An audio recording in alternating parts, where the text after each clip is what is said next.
Hello, hello in UK Health Radio Land. I'm Liz Larson with the New Life Perspectives radio show and one half of the Cogno Movement team. Bill McKenna won't be joining us today, but I have a very special guest. Cynthia Sue Larson is with me today of quantum jumping fame. Hi, Cynthia. Hi, Liz. I'm so glad to be talking with you today. Oh This my is God. exciting. Yeah, you have no idea. This is one of my favorite topics. So let me introduce Cynthia. Cynthia Sue Larson is a best-selling author of several books, including Quantum Jumps, Reality Shifts, and High Energy Money, three of my very favorites. Cynthia has a degree in physics from UC Berkeley and an MBA degree, a Doctor of Divinity, and a second degree black belt in Kuk Sul Wan. Did I pronounce that right, Cynthia? Yes, you did. Perfect. Okay. Cynthia is also the founder of Reality Shifters and the president of the International Mandela Effect Conference, managing director of Foundations of Mind, and creator and host of Living the Quantum Dream. She's been featured in numerous shows, including Gaia and the History Channel, plus Coast to Coast AM, One World with Deepak Chopra, and BBC. Cynthia reminds us to ask in every situation, how good can it get? And subscribe to her monthly e-zine, which is an e-magazine for those of you who are not in the know, at www.realityshifters.com. Wow, Cynthia, that is quite a resume. Thank you. Yeah, it's been many years in the making, so it didn't just happen overnight. Well, yeah, I mean, as I said, I found you, many years ago when I was trying to figure out why my life was so crazy. So for me, you were really foundational. One of the earliest things I started to read in what now I understand is the greater overall idea of consciousness. So Yes. Personally, a big thanks to you for that. Oh. Well, thanks for taking it and running with the ball and really taking it farther, because you really are knocking it out of the park. So. Thank you so much. I really, like you said off camera, we were saying, we could talk about this for weeks, and it's so Yes. true. And it's one of the most exciting thing that there is right now, I think. And I wanted to ask you, because maybe our audience doesn't know a lot about this, but they've heard the terms starting to be thrown around. Right. So there are four of them that I can think of, and you can probably think of some more. One is quantum jumping. The next would be reality shifting, which you kind of use both of those, don't you? I definitely do. And I can go into why I use them differently and what they are to me and how I see it. But do you want me to start now? Well, that would be great. But the other two are timeline shifts, which we tend to use a lot of, yes, and the Mandela effect. Yes. Can you tell us just a little bit about what you see as the difference in those, or are they all the same thing?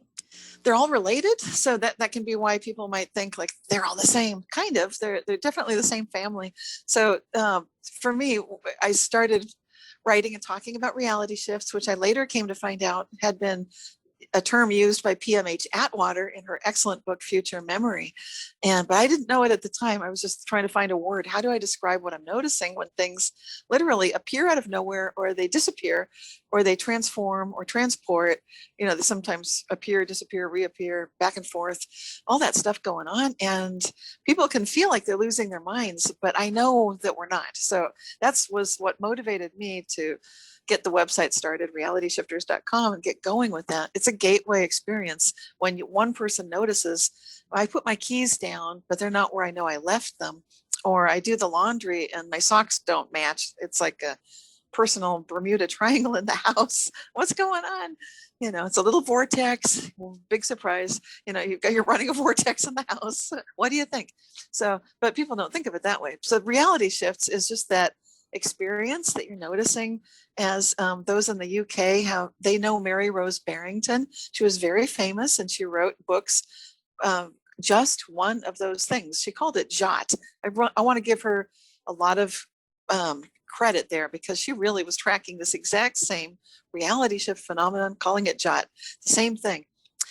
But then when we look at what's a quantum jump, that's where we start getting into more of the active experience of it. So it would be knowing, I think reality shifting, I'm paying attention to how I'm thinking and what I'm feeling. When I'm agitated and I need to leave the house in a hurry, I put my keys right where I know they should be, and then they're not there. What could have possibly happened? Just because I'm energized and not grounded. And then they realize, ooh, if I'm doing that, then maybe I can use this for a better purpose. So quantum jumping takes it into your own willpower and your beingness and your ability to make things happen. And that's related to timeline shifting for sure, which is very interesting, because then you recognize if these are possible realities, then I can sense into them, feel what they are, and make a conscious move. So timeline shifting, quantum jumping, very similar. And then that fourth one, the Mandela effect, this is the big one. This is a big gateway for a lot of people who don't know what we're talking about, but they know for sure. Like in England, the Walker's crisps packages are a different color, and they will relate to that one big time. I don't know it so much in the United States because I don't buy Walker's crisps. I have no point of reference here. I'll take your word for it. If you're one of those people that noticed that changed. And here's another one that's worldwide: Kit Kat. The little candies that you get in the movie theater or the grocery store used to have a hyphen. We think that a lot of us never had a hyphen. So a Mandela effect is where what you remember is different than what the official history is. And it could be anything: politics, medicine, biology, you name it, continents, where we are in the universe, everything, anything and everything can and will change. And so that Mandela effect then, it starts off like a reality shift. It's that gateway opening, like, whoa, things are changing. It moves into, you can do things with it, like quantum jumping. We can do it together. We can Mandela effect things together. And that's a huge topic. And then the timeline shifting gets into the Mandela effect as well. You can do it collectively. So Mandela effect is where a group of individuals collectively can remember something differently. And we notice, whoa, that's happening. Can we play with it? Can we do this? Can we do good with this? Can we solve some of the world problems with this? Absolutely. So that's how the four connect in the way I view them. Yeah, that's super, super, super interesting. Just the little bit of a difference in meaning, and especially the Mandela effect that it's a group. I'll tell you one that recently I have been noticing. It's language. Language is part of my thing, being an NLP practitioner. And I've heard people say the term all of a sudden is how I know it. And now people are saying all of the sudden. And I actually heard a radio show host say it recently. And I thought, okay, that person knows language. Interestingly, they're saying that. Right. That's a strange one to me.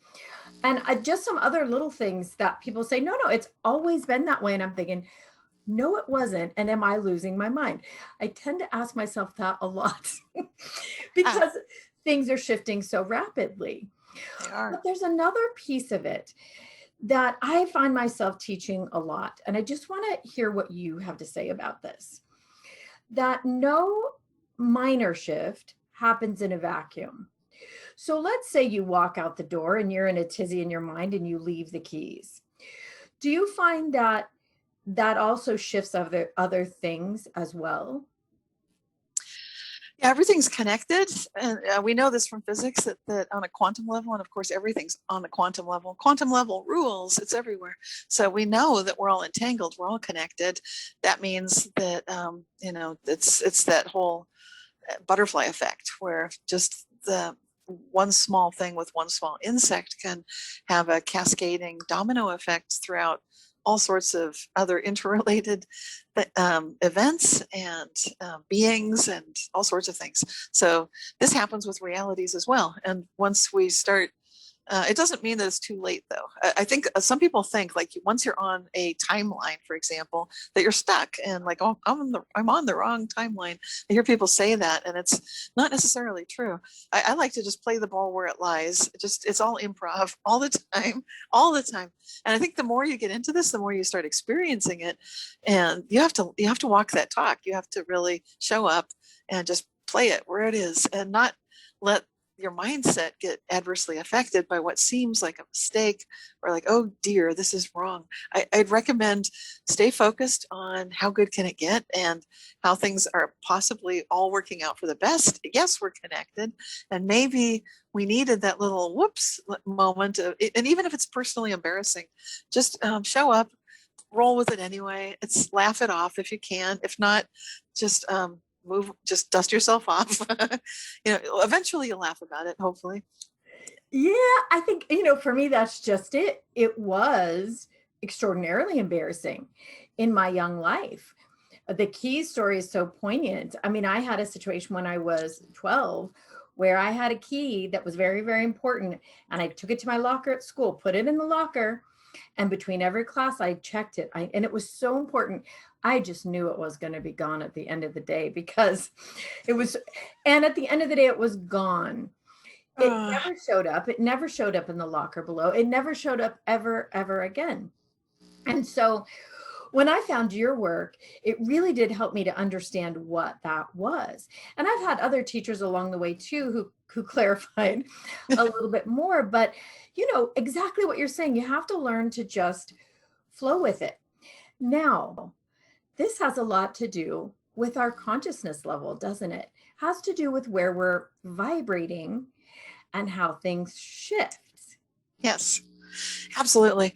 Yeah, I do describe this. I touch on it briefly in my book, Reality Shifts, describing levels of consciousness that we can notice that we're playing with. And as we become self-observant, then we can start noticing simple frames of mind. Like if you do a lot of mental clearing exercises and meditations where you become just like breath itself, and you kind of reduce yourself down to your ultimate essence, then you might even feel at some points like you are light, like you are just a single photon, very small. And if you ever have that experience, that's very fundamental. There's nothing wrong with it, but it's very simple. And to me, it's a key on a piano. It's like a single ray of light. It's like a photon. It's one dimension, and it's amazing. So within that one dimension, you can be either like pure consciousness, like kind of spread out in all potential experience, or you can say, I'm right here, right now.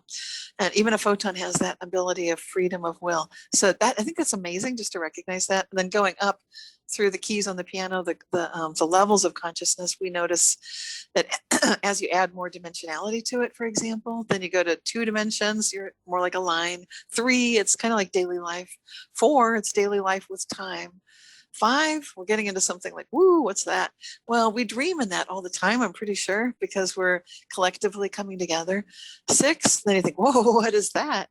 That's kind of like 5-dimensional consciousness with dream plane. So you're working together. It's Mandela Effect territory for sure. 7, that's like your angelic self. Now, when you work with others, it's like you're all in cahoots. You don't even have to coordinate. You just already know that you're with your team, they're showing up, and you have this collaboration going. Even if you don't talk to one another, you can absolutely rely on the fact that you're pulling together harmoniously at a very high level. 8, you're dreaming together at that. 9, if you hit 9 and you do it routinely in meditation, then what you think manifests. And some people think that's what I'm going for. Well, I think there's a reason we don't rush into that, because sometimes we're still dealing with fears and personal issues, like knowing that key is going to be gone. We don't want every day to be like that. So we want to really move up our personal mastery before living every day always at that 9-dimensional state, and then it goes up from there. But that gives you a taste of it, and the more it goes higher, then the more it sounds different. The way we communicate is different. Our feeling of being ourselves feels different. We're still working with all of them. The photons still exist. That's why I liken it to a keyboard. You're playing with all these levels, and they're not bad ones. And some people get fixated, like, well, that's lower vibrational. Okay, but those are like deep, nice, low notes. They sound good. And if they're playing in harmony with everything else, that's great. So that's just a real fast view of it. But there's so much to the subject, and it's exciting me a lot. I'm really thinking a lot about it and looking for some scientific validation, which I'm starting to find for some of the ways communication in nature happens at these different levels and how it's built into nature. It's not like computers at all, not at all, because you hear people talk about how it's a simulation run by a computer programmer. That's not what we actually see in nature. There is no noise. All these communications are happening concurrently, and they're meaningful. There's it's kind of like emergence and submergence. Both are happening, both are necessary, and it's extraordinary what's going on right now. It's so interesting and so true. I mean, what a fascinating topic. So in our work, we actually talk about, back to the whole vortex, really the brain body signals along the power lines are creating that vortex, right? Round and round we go and into our personal field. And so we know that we can change that. We can change that vortex anytime we really want to. And we work through the feeling body on changing timeline or quantum jumping. Really, we didn't realize that's what it was at first, but we found it happening immediately. So I'll share a story that has to do with consciousness and timelines, and how, speaking of notes, you can be playing a chord and not even realizing it. So I had this amazing person who was a friend of mine and a colleague, and came in and said, hey, could we work a little bit? Sure, no problem. She is one of those people that talk about high vibration.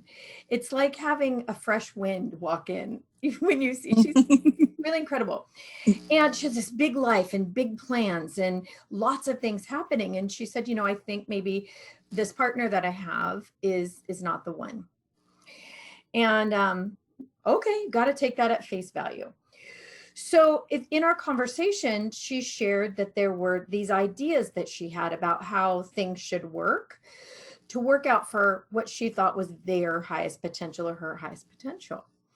Well, what I found was, and working in the field, that she had 3 timelines running, 3 potentials.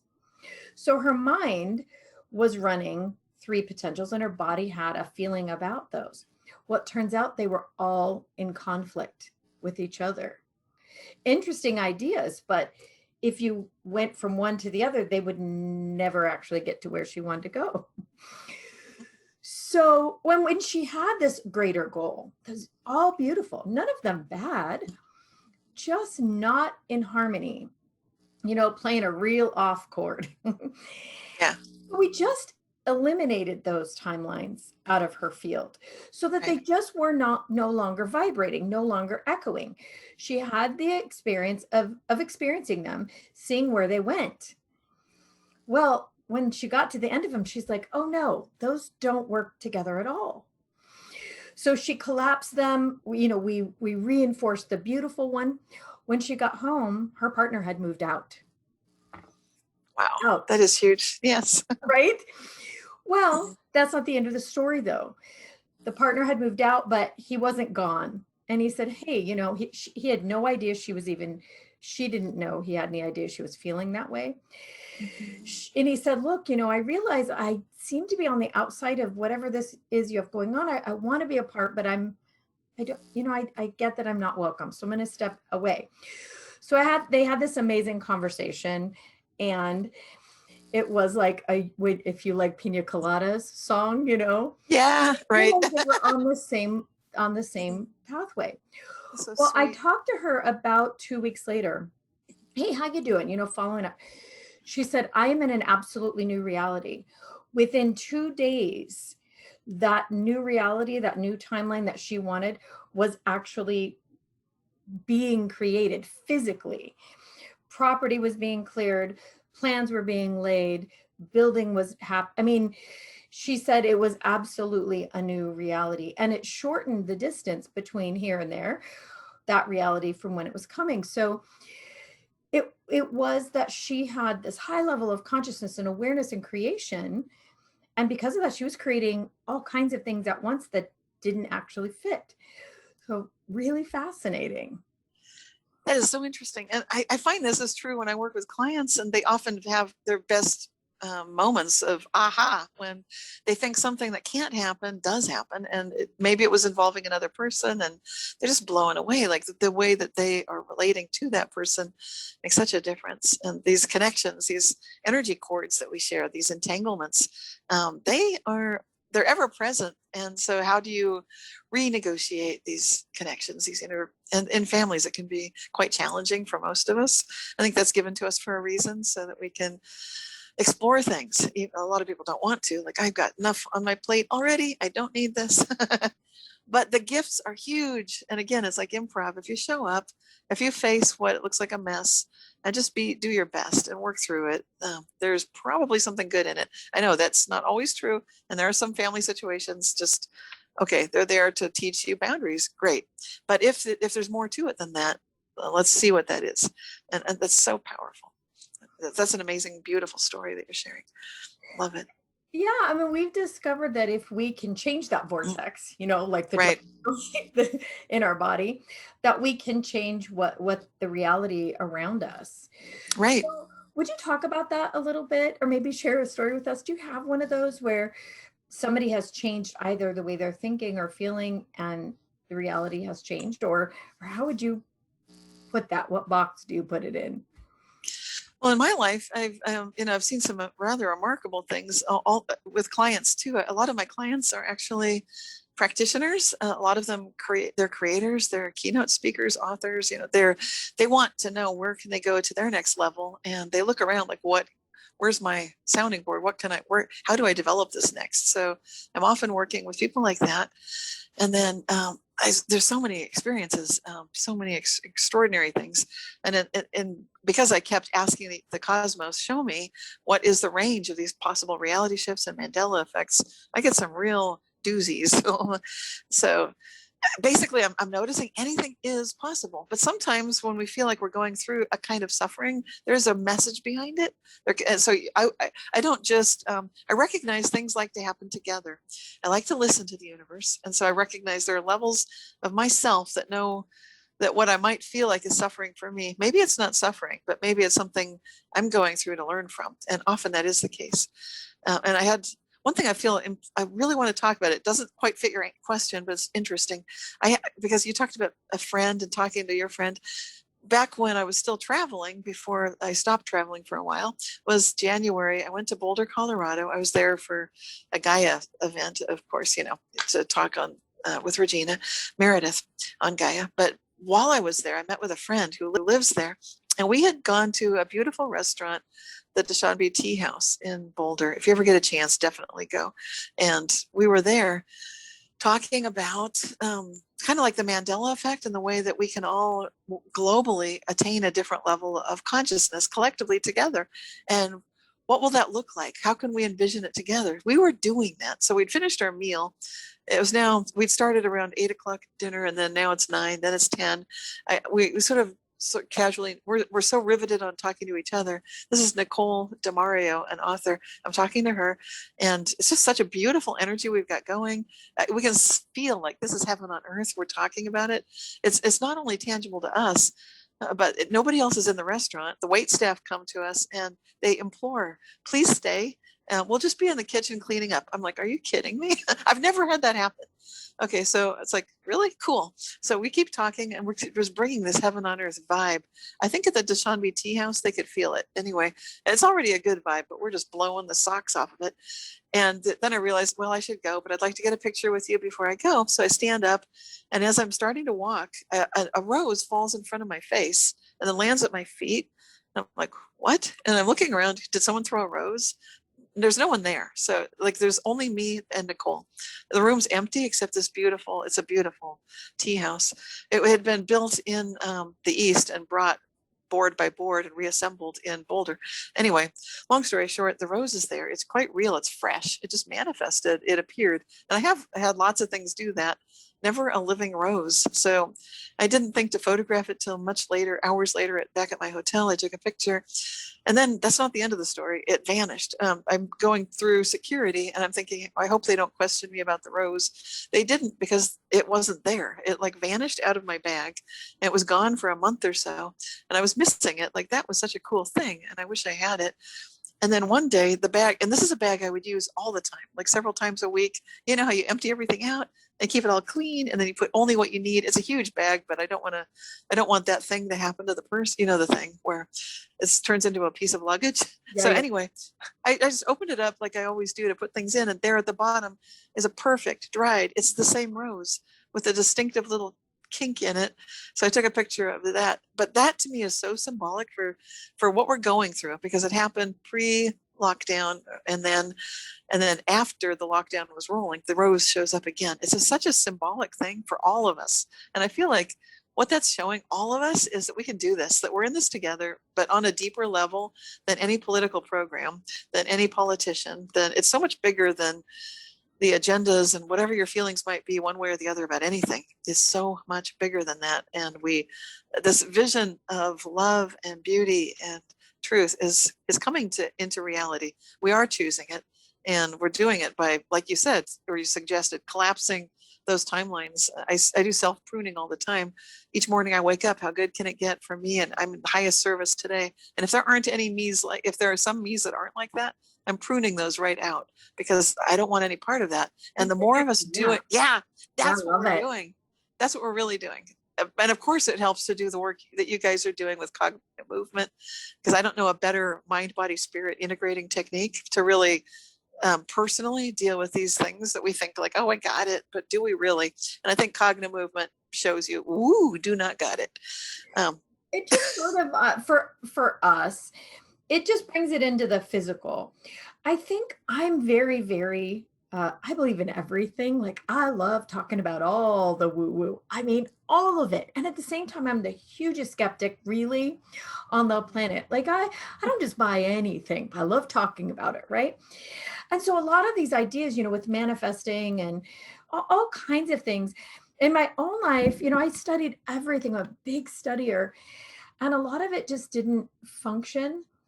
Right. So cognitive movement for Bill and I just brings it right into the physical. And for people who need that, like me, it really helps with that.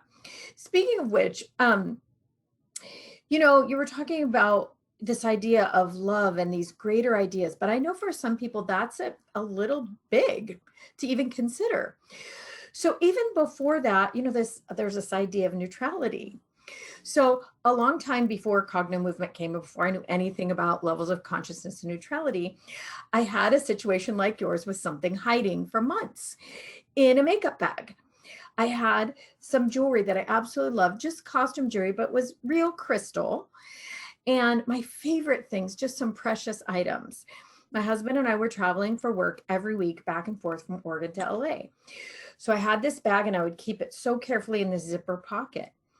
One day I opened the zipper pocket to go to put something on, and it's all gone. And I was heartbroken. I thought maybe it had been stolen, by a hotel staff. Maybe I'd left a zipper pocket open and it spilled. But it was just a small bag. And I looked and looked and looked and looked and looked and looked to see if it was in the lining or something. And it was just gone. And strangely, every so often I would go back and look in that bag. So eventually I just let it go. I just really let it go. I stopped suffering about it and I went to neutral, not knowing that's what it was. About 3 months later, I opened that bag and there was all of it. It was all there. Just came back. So even just moving into that place of it's just okay, just letting go of the tension, the push and pull, the angst can help move things and shift things in a way we just never expect. Absolutely. And I find getting to neutral or getting grounded is, if people need a little phrase with words, one thing that helps me is just no questions asked. So it's just this beautiful release phrase. And then and it brings in amazing, ridiculous reality shit. Well, for me, nothing's ridiculous. I was working with some curtains and I dropped a tiny screw a couple of weeks ago. And when I say tiny, it was miniature and in the shag carpet apparently, and it matches the color. And I'm like, oh, brother. Oh, no. But I just kept, as I'm digging around it's in an awkward space too, of course. So, it's the curtains. So I'm under a tree, under the chair, digging around in the shag. And I stand up every now and then, look at the beautiful sofa next to me with a beautiful blanket. And I think it would be nice if it was just on that blanket. And I just go back down, dig around in the carpet, stand up. I did this 3 times, but the 3rd time I'm just like, no questions asked. It would just be nice. I look at that. I have not done anything else in the room. Now I look at that sofa with a blanket. Of course, there it is. But that's not, of course, it's only of course for you, me, those of us who are open and accepting, like no questions asked. By that we mean do it, blow our socks off. Let me reach into a wallet and pull dollar bill after dollar bill out of an empty wallet. No questions asked. That's going to that grounded state where where you just feel so grounded. And people don't know what grounded is unless they, even healers sometimes lose it, and you can't do good healing if you're not grounded. So this is super important to feel that. And before we feel the love, first ground, then bring in the love. Otherwise, you've skipped a step. You're right. Yeah, I mean, for us, we use that word neutrality, but grounded is a good word for it too. It's just, it's okay. There isn't a sense of wanting or not wanting in the body. Yeah. So walk us through. I love that idea about no questions asked. So explain to everybody, how would you use it? Okay. Yeah. So like if you're sensing, you mean like an exercise, like do an exercise or just Yeah, talk so about it? if somebody didn't get that, what you just said, how would you actually use it? Like, what would you do if you're in Okay. a situation where you need it to change? Yeah. Yeah. Well, I just did a video and a blog article talking about top 10 tips for for shifting reality. Because the truth is, it's not like a recipe. It's not really, this is not so much of a, first you take a cup of flour and then you add Okay. water. It's much more like a French recipe. Add enough eggs and then like what? Enough eggs? Yeah, it's like that. So reality shifting is very much more of an art. So it's a feeling. It's opening yourself up to be more and more sensitive, to be more self-aware, to recognize what's happening around you, to read it correctly, to pay deeper levels of attention. And so that stuff matters. But yeah, to walk through that, how that little piece of it is so important, that no questions asked.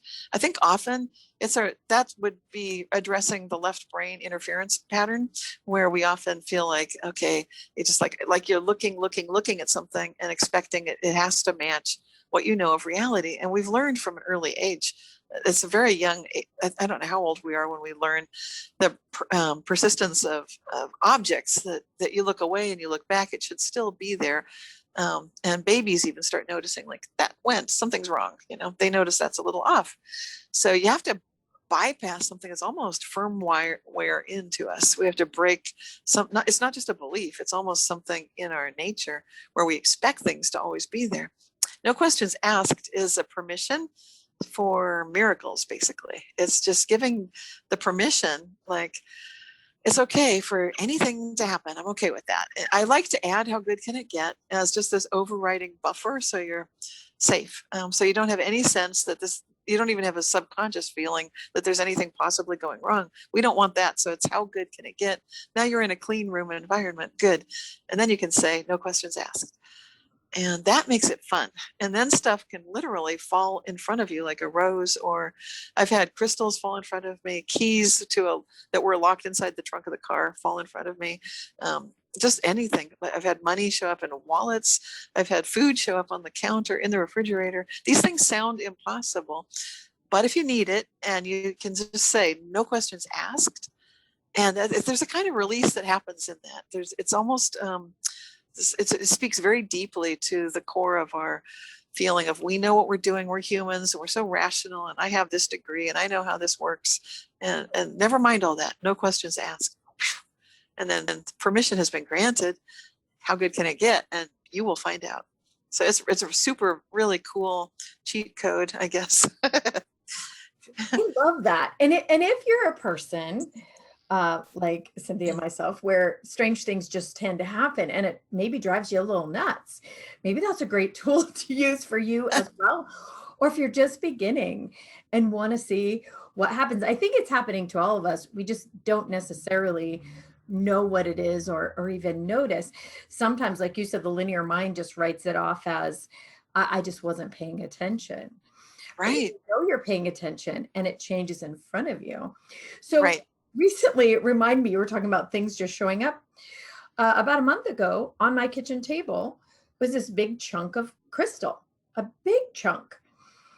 And so I thought, well, maybe my son had found it, or my husband, or someone. And I said, hey guys, I was on the table for days. And I said, hey guys, where did this come from? And they're look at me like, we don't know. Didn't you bring it? I said, no, really. Did someone find this? Did you buy it? Where did it come from? And they both looked at me like, look, lady, we have nothing to do with it. It disappeared. And just like you said, I just had to be like, okay, welcome. I'll find you a place to live in my house, I guess. Right? You just have to be Yes. okay with it. Right? Right. And sometimes you can sense that there was an adjacent reality. You can kind of, you can, I mean, that doesn't always happen, but sometimes it can happen. Like, okay, what is this? Like when a crystal showed up when I was painting someone's energy field, and I was just talking about the crystalline quality of her heart. No sooner had those words come out of my mouth than a crystal landed on the part of the heart I was painting. So she framed it that way. She's like, I saved it. It's on the wall. It's that way. So that there can sometimes be a feeling like this is so powerful. Like the reality of what you're saying is so real that it's like, and let's remember this always, that you have this. This is who you are. And that's extraordinary. Yeah. And there may be something, I don't know if there could be an ongoing saga of the crystal, like there was for me with the rose. It ended up bringing a lot of people together in other, I didn't want to make it a huge story, but these things always have so much to them. I think they're intended to bring us together, and in ways that never would have happened otherwise. Quite often that's, when you look at what happened, it's like, that is cool. Well, just like I was saying before, nothing happens in a vacuum. Like, so the rose shows up and then all these things come of it. And it's Yes. funny because the crystal, I sort of just found a place for it and went on about my business. And it's actually in a spiral fountain at my front door where some other crystals live. And I notice it every time that I walk through the door. And it reminds me that things can show up out of nowhere. That is super. I love it. Right. So, I mean, just kind of, I just welcome it. And I, like I said, if you're out there listening to this and you have weird things happening to you, you're not alone. But these are some things you can do, is just like Cynthia says, no questions asked, just allow it and enjoy the shift. So Cynthia, you had said off camera that you might like to share a timeline meditation. Is that something you still Yes. would like to do? Oh yes, let's do it. So I think people feel safe on doing it too, because sometimes you feel like, what is this? And it's fine. It's all good. So Okay, right before you do that, I want to make sure that I get in. If you want to find out more about Cynthia Sue Larson, of course, you can go to Amazon, correct, and buy your books. right. Yes. Yes. Quantum Jumps, Reality Shifts, High Energy Money, Aura Advantage are 4 of them. And there are more than that, correct? Yeah, there's Shine with the Aura of Success. That's an ebook, and then the meditation CD, Aura Healing Meditations. So yeah. Yeah, and I can tell you guys. And then Karen, and there's a children's novel too, a young adult novel, Karen Kimball and the Dreamweaver's Web. Also. Fun. Oh, fun. Well, I have to tell you guys that these are books worth reading. They're a fun read. They're an easy read, and they really are so informative. So if you're interested in this topic, please look for that. The other thing is that you have a newsletter where people can find out everything that's going on, correct? Yes, and that's really a great place to stay up with my latest interviews, and as well as news articles, things that are happening, reality shifts that occur, upcoming free events and conferences. And I do events with International Mandela Effect Conference, which I'm president of. So we're doing monthly open tables talking about the Mandela Effect. Last month we did Brazil. We're going around the world looking at what's happening worldwide. It's a global phenomenon. And we believe that we're choosing timelines together to raise the consciousness of the entire earth. So yes, and so sign up for the newsletter. That's realityshifters.com. And I don't share the newsletter list with anyone. And you get some free gifts when you sign up. So it's fun. realityshifters.com. Highly recommend doing that. And what an exciting idea to intentionally get together and shift reality together. I love it. Okay, I want to make sure that you have plenty of time. So please, Cynthia, take it away. Timeline meditation. Thank you. Yeah, this is a timeline meditation for all levels, and for how good can it get for each of us individually and all of us together. So we'll just start. This will just be a few minutes meditation. So just get comfortable. And I'm closing my eyes. You can do that too. Sometimes that helps just to relax and get to that neutral we're talking about, that grounded. Just allow yourself to feel a little bit heavier. Slow your breathing down. Pay attention to whatever the natural rhythm of your breath is. Let's see if you can slow it down just a little bit more. Not forcing it, just relaxing it. And if you feel like stretching, that's fine to do. So it's really starting just with that grounded sensation. If you are barefoot, then you can just rub your toes on the floor, or Just stretch your feet a little bit, just because this is really about grounding and releasing any thoughts, worries, concerns, other people's energy, things that might just have been creating clutter in your mind. We're just going to let it go for right now. Just breathe it out and imagine it's just going down through a grounding cord to the center of the earth. On the exhale, and each time you inhale, you can draw in energy directly from divine source, from the cosmos, from the absolute center of love and creation, just breathing that golden white light in. And then releasing out everything that's not love, basically. It's not that just centered feeling of beingness. It's just getting into a state of deeper and deeper relaxation. Good. And so for this timeline meditation, just keep doing this breathing, and I'll talk about the timelines as we're just getting calmer and calmer. We're really just going to go more and more into the grounding state of feeling centered, feeling relaxed, and recharging with this beautiful, regular breath, breathing in pure love, and exhaling out everything else, just letting it go. It's just gently restoring us. So the timelines that we exist within, there are so many. Basically, anytime we think of things, we're looking at bifurcations on paths that we can choose from, where we pretty much any thought we think, any choice we make, we can move into a different timeline. But when we think of like a tree of timelines together, then there's like a whole structure. And sometimes we sense like we're on one timeline structure and we wish we were on another. So you can sort of feel there might be a longing or a sense for it, but let's just start with the awareness that these other timeline trees exist. It's like a forest of possibilities all around. You can sometimes I just saw a flash, so you can open your eyes and look at one flashing, and then I find it amusing. Like, that's cute. But sometimes you'll sense their presence just because it feels like an awareness or a knowingness. You might get sensations of all sorts of things, moods. You might feel like that one energized me to feel like a flash. Whoa! But they show up different ways. So you can just feel like there's a timeline tree of possibilities. So they're all the interrelated choices that tend to go together.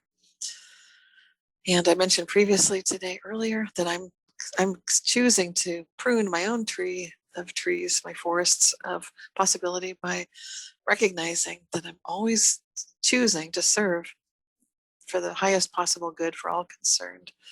And that's what I'm really living for. And if there's some version of me that's not, then just for purposes of smoothing out my entire life, I'm choosing to just prune those out. It's just self pruning, giving yourself a haircut of timelines.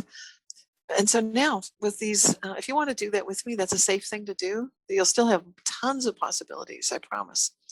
What happens is the remaining possibilities don't seem to be full of repeating patterns and like, gosh, I've done this before. There's not nearly so much of that. Instead, it just feels like you're always consistently growing through each challenge, somehow miraculously finding the energy and the strength to face it, and amazingly good things consistently happening. It's like you just become luckier.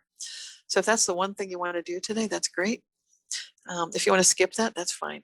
But either way, I'm recommending it. And I live that way. Okay, so the next thing, we're just going to do two things. That was the first one. You can do that self-pruning if you want to. And let's repeat it again so you're clear. If you want to do it, you just basically, I would recommend start every day. How good can it get? And just make the intention. I am today showing up in service to the highest good for myself and for all concerned. I'm working for the highest good in ways that I may or may not consciously realize, but I'm totally in service and I'm choosing that with full awareness today. And that's just a natural pruning effect on a whole bunch of timelines. When you do it every day for a series of weeks and months, then you have pruned out your tree pretty well. Because we cycle through these, we often just cycle through these patterns of realities, alternate realities. People like it, like I do. Some people might feel like they're stuck entirely. Okay, let's address that one. So if you feel like I don't know what you're talking about, I don't sense these other things, no problem. We're just going to be calling on the adjacent reality that would be here in agreement with all parts of yourself as being preferable to you, more enjoyable. It'll bring you more joy in every day. And that one is right next to you. You can start to sense that it's right there with you. And all it takes first is just awareness, recognizing I can kind of see myself there. Maybe you see yourself, maybe you feel yourself. Like I feel confident, I feel happy. And you don't need to know why you're happy. Just you're feeling these things, just accept it as it is and allow and recognize that in this process of accepting and allowing, and if you want to do that little bit of no questions asked, that's a safe one, provided we're working within how good can it get. So I recommend those two. How good can it get? No questions asked. I'm willing to experience a jump.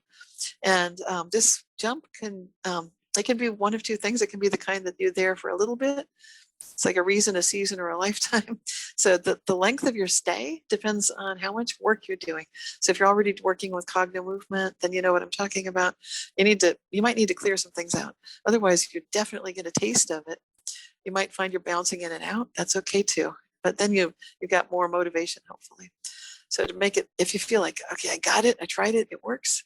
But if that's good. If you really want to hold on to it, I'm just suggesting you might need to go a little deeper to hang on to it, but it's worth it. It's really worth it. You've got the tools, you know the people, you know the way to do it. But whatever you feel comfortable with today, you just want to try it, that's fine too. You can absolutely get a taste of it. And all of those of us who are on similar paths, we support you. You have so much support. You have so much love. You've got a lot more support than you've ever known about. It doesn't matter what you see in your immediate community of your friends, family, and colleagues, because we support you. We love you just as you are. And we love that you're looking at this today. So we're just going to come quietly back out of this, gently returning to whichever timeline you're choosing. If you want to stay in that one you were next to, do it. Stay there. You got it. We're supporting you. If there's some turbulence along the way, no big deal. We've got the tools to work on it. You can work with a life coach. You can work with cognitive movement. You can clear it. This is doable. The main thing is you're sensing these realities today. And to the degree that it feels natural and right and true, you're in it right now. So when you open your eyes, you may feel like everything's brighter. You might feel like you're more present. You might feel energized. I know I do. Just to go through this, I love it. And it's a very basic, simple thing, but it's so powerful. So thank you for joining us today. You can open your eyes whenever you're ready and return to the new reality that you find yourself in. Thank you so much, Cynthia. That was beautiful. Well, we have run right up against our time, and what a beautiful way to go out. I just want to thank you from the bottom of my heart, and even for Bill, I know he's not here today. And on behalf of the UK Health Radio community and Cognitive Movement community, thank you for being here with us today. Thank you for doing what you do and being who you are. And just how good can it get? I'm loving finding out with you. How good can it get? All right, everybody, please reach out to Cynthia at realityshifters.com, and we will see you all here next week.